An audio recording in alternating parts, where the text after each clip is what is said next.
C'est toujours avec un réel plaisir que je vous informe sur Gabon News. Mesdames, Messieurs, bonsoir et bienvenue dans cette session d'information. À la une de l'actualité de ce lundi, l'ancien Premier ministre et candidat à la mairie Jean Yegendon était face à la presse cet après-midi, conférence de presse au cours de laquelle il a invité les conseillers municipaux au bon sens quant au choix du futur locataire de l'hôtel de ville.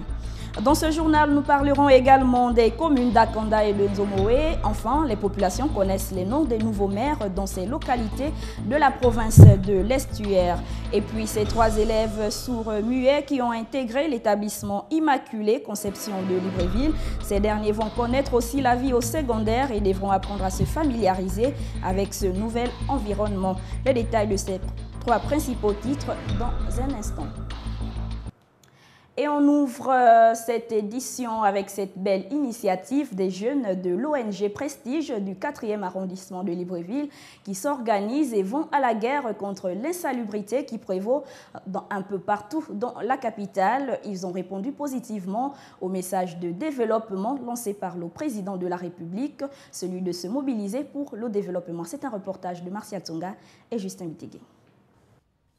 Ici, au rond-point d'Awenje, un des quartiers du 4e arrondissement de la capitale gabonaise. Ces jeunes, brouettes, débroussailleuses, balais et bien d'autres outils en main, ont décidé de s'armer pour rendre le coin plus attrayant. Nous sommes ici pour apporter notre contribution dans le développement de notre pays, notamment sur l'insalubrité, parce que nous remarquons qu'aujourd'hui, en marchant, on ne peut plus faire plus de 100 mètres sans rencontrer des ordures, de la saleté, des poubelles qui traînent par-ci et par-là.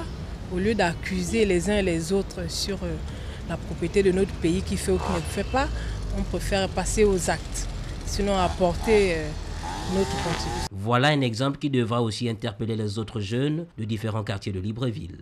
On a choisi le rond-point d'Awenje parce que déjà, ça fait partie de notre quartier. Ce n'est pas... Parce que c'est un point stratégique, sinon on serait allé au bord de mer ou bien, je ne sais pas moi, au rond-point de Nzanyan, parce que c'est aussi un rond-point plus ou moins fréquenté.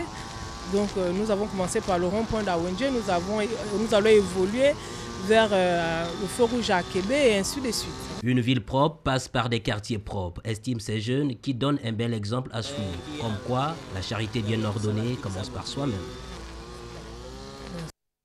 Les 3 élèves malentendants admis au secondaire se familiarisent avec leurs condisciples de classe, une situation de solidarité qui prévaut dans ce cadre académique de l'institution Immaculée Conception de Libreville. Martial Tsonga et Justin Bitégué pour cette harmonieuse ambiance. Regardez.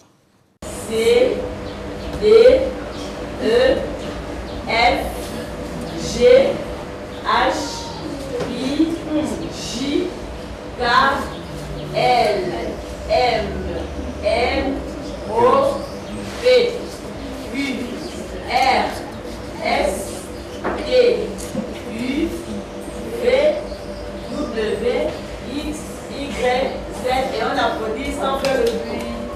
Voilà, merci. C'est par solidarité, amour du prochain et surtout leur propre connaissance que ces élèves de la classe de 6e ont appris le langage de signes. Un geste d'amour et de considération apprécié par les concernés. Moi-même, une fois, quand je suis arrivé la première fois en classe, ici, moi, je vois bien vraiment tous les autres m'ont accepté. Les entendants, ils ne m'ont pas méprisé. Tous m'ont vraiment... L'intégration s'est bien passée, on s'amuse bien, en tout cas, lorsqu'ils m'aident, lorsque j'ai besoin d'aide. Pour moi, l'héritage, c'est dû au problème de taxi. Et il est difficile pour moi de prendre le taxi au milieu de plusieurs entendants parce que j'ai du mal à discuter au taxi. Et je suis au niveau du 13, donc une fois qu'il y a 9 heures, je ne peux plus revenir ici en classe, je suis obligé de repartir à la maison. En l'absence des interprètes, Junikanze Kumba, par amour pour ses prochains, les aide à comprendre les cours. On s'entend très bien. Bon, même s'ils se fâchent très vite, je veux qu'ils soient mes amis. Je les aime bien. Alistair Ekwage, Olivia Priscilia Obam et Anouchka Mikulu Moussavu restent déterminés à poursuivre leurs études et ce jusqu'au supérieur. Dans le reste de l'actualité, le week-end écoulé, les conseillers de la commune d'Akanda ont choisi les maires d'arrondissement et leurs adjoints. Dans le même temps, ceux de la commune de Nzomoé procédèrent également au même exercice. Le Parti démocratique gabonais sort grand vainqueur en s'arrogeant tous les postes dans les deux arrondissements. C'est ce que nous rapporte ici Kenyonguri sous les images de Fred Ndongo. Il fallait choisir des maires qui pendant un quinquennat vont gérer les conseils municipaux et les conseils d'arrondissement. Le week-end écoulé, le tour est revenu aux Akandais d'élire leurs maires d'arrondissement. Ernest Ogandaga et Chantal Christiane Sino, respectivement au 1er et au 2e arrondissement, l'ont emporté. Du côté de la commune de Dzomo, le trio du Parti démocratique gabonais l'a également emporté. Nombre de candidatures du PDG. Donc nous avons dit 14 inscrits, nombre de bulletins blancs ou nuls 0, suffrage exprimé 14 ont obtenu. PDG, Nkore Désiré Martial 8 voix, Bekale Benzoa Edouard 6 voix. Comme vous le savez, la majorité absolue sur 15 c'est 7 plus 1, donc est élu Nkore Désiré Martial avec 8 voix. Insatisfait donc pour les cadres de cette formation politique. Ce qu'il faut dire, c'est que le dialogue, la démocratie que nous voulons dans ce pays a prévalu.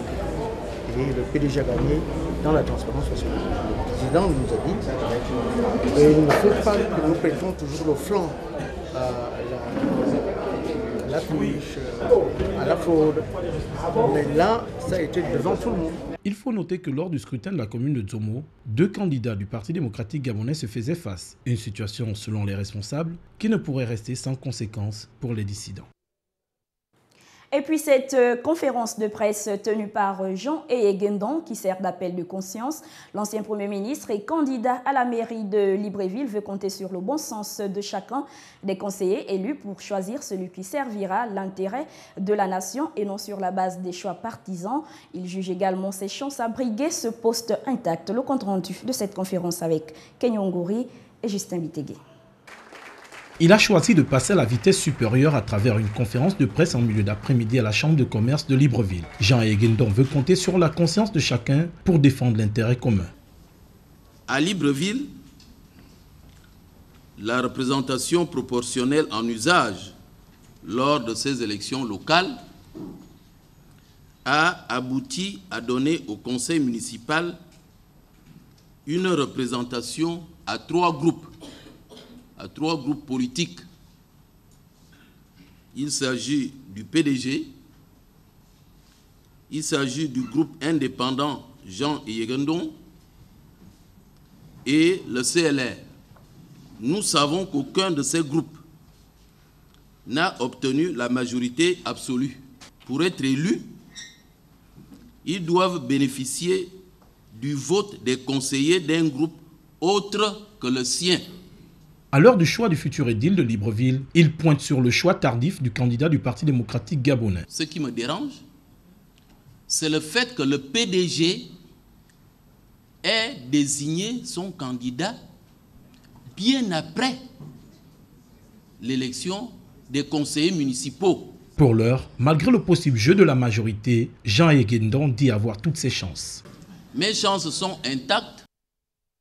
En sport, on parle de la fin de stage du ping-pong, démarré depuis le début de la semaine. La formation des joueurs et des entraîneurs de niveau 1 de tennis de table s'est achevée ce lundi à Libreville sous une note de satisfaction générale. Voyons cela avec Douglas Tontoum et Fred Ndongo. Joueurs et futurs encadreurs achèvent les derniers modules de cette formation, initiée par la Fédération gabonaise de tennis de table. Ici, ce partage de connaissances de la Fédération internationale a trouvé l'assentiment des responsables gabonais. Je suis satisfait de sa réalisation. Nous arrivons au terme de cette formation sans incident. Et c'est le lieu pour moi ici de remercier l'expert M. Kaka Lawson qui est venu dispenser cette formation. Pour l'encadreur, la discipline a un véritable avenir au Gabon. Il ressort de cette formation que les entraîneurs et joueurs gabonais sont très motivés à pousser le tennis de table gabonais vers l'avant. nous avons vu un effort considérable de la Fédération gabonaise de tennis de table à aider les entraîneurs et à les motiver pour qu'il y ait un résultat. Cet apprentissage a permis aux pongistes et aux nouveaux encadreurs d'acquérir de nouvelles connaissances et de les transmettre à leur tour dans un avenir proche. Nous avons été pleinement satisfaits de par les enseignements de l'expert. C'est une première chez nous, un stage d'entraîneur de formation 1. Nous avons beaucoup appris et c'est à nous maintenant d'aller réer ce qu'on a appris auprès de nos joueurs en province pour que le tennis de table progresse. Après une semaine de formation, les encadreurs nouvellement formés sont sur le marché et ne demandent plus qu'à être utilisés.